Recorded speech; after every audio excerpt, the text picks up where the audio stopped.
অতএব এত দুশ্চিন্তার কিছু নাই, জীবনকে নিয়ে এত দুশ্চিন্তার কিছু নাই। জীবনটাকে কোরআন সুন্নাহর আলোকে এনজয় করেন।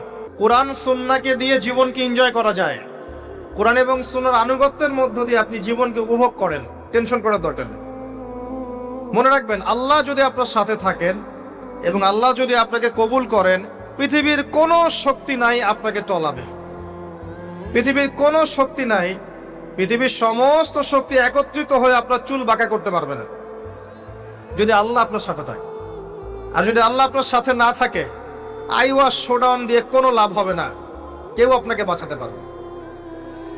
অতএব আল্লাহকে আপন করে নেন, যার যার হক তাকে তাকে দেন, নিজের হক আল্লাহর কাছে চেয়ে নেন, ইনশাআল্লাহ আপনি সুখে থাকবেন।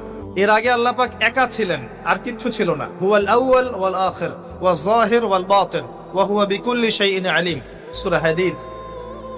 আল্লাহ পাক একা ছিলেন, কোনো